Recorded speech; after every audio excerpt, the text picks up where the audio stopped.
Aujourd'hui, nous allons voir les nombres signés. Jusqu'à présent, nous avons parlé des nombres entiers naturels, qui sont donc tous les nombres entiers positifs.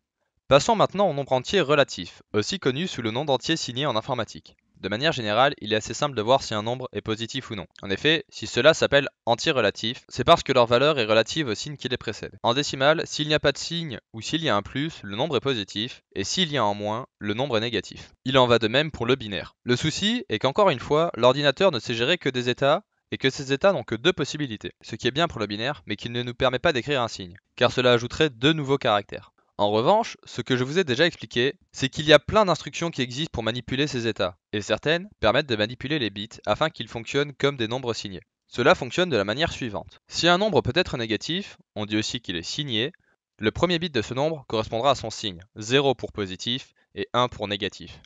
Et les bits restants correspondront à sa valeur. En revanche, si nous ne voulons pas supporter les nombres négatifs, tous les bits de ce nombre correspondront à sa valeur, comme nous l'avons vu jusqu'à présent. Bien que le fait d'utiliser le premier bit pour le signe semble être logique, la méthode pour définir comment écrire la valeur quand le nombre est négatif ne fut pas unanime dès le début. Voyons donc les différentes méthodes pour écrire un nombre négatif en binaire. J'expliquerai ces méthodes avec un nombre codé sur un octet. La première méthode consiste simplement à modifier le bit le plus à gauche pour changer le signe. Vous avez donc un nombre codé sur n bits, son signe est le premier bit, et la valeur du nombre correspond au n-1 bit restant.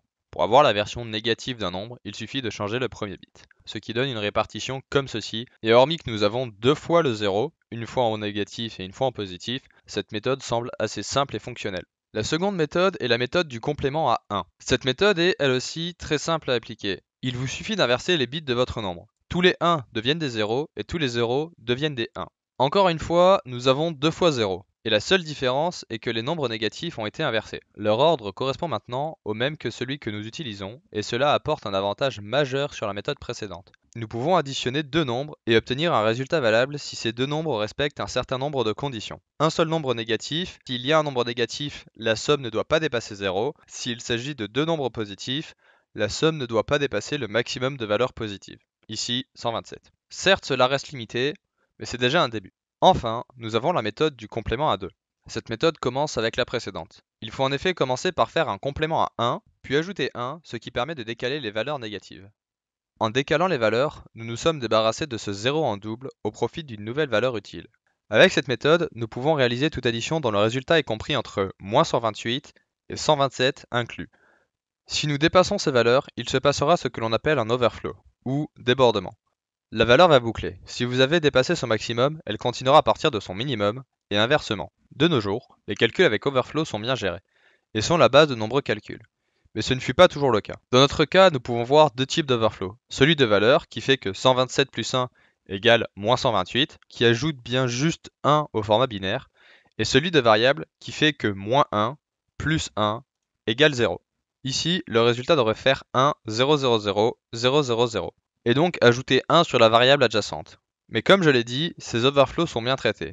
Dans ce cas de figure, le 1 en trop est juste supprimé, ce qui nous donne bien 0. C'est pour cette raison que cette dernière méthode est celle utilisée de nos jours. Gardez bien en tête que ce ne fut pas toujours le cas, et que certains équipements spécifiques gardent leur propre méthode, bien qu'il n'y ait que peu de risques que cela vous arrive dans votre vie de développeur. Petite technique, avec cette dernière méthode, cela revient à voir le bit de signe valant moins sa valeur. Ici, on peut dire qu'il vaut moins 128 au lieu de 128. En faisant ceci, vous pouvez donc bel et bien calculer sa valeur avec les méthodes que nous utilisions jusqu'à présent. Pour finir, si vous voulez assigner un nombre à un octet, à une variable à deux octets, il vous suffit d'ajouter des zéros à sa gauche pour un nombre non signé, ou d'ajouter à sa gauche des bits identiques aux bits de signe pour un nombre signé.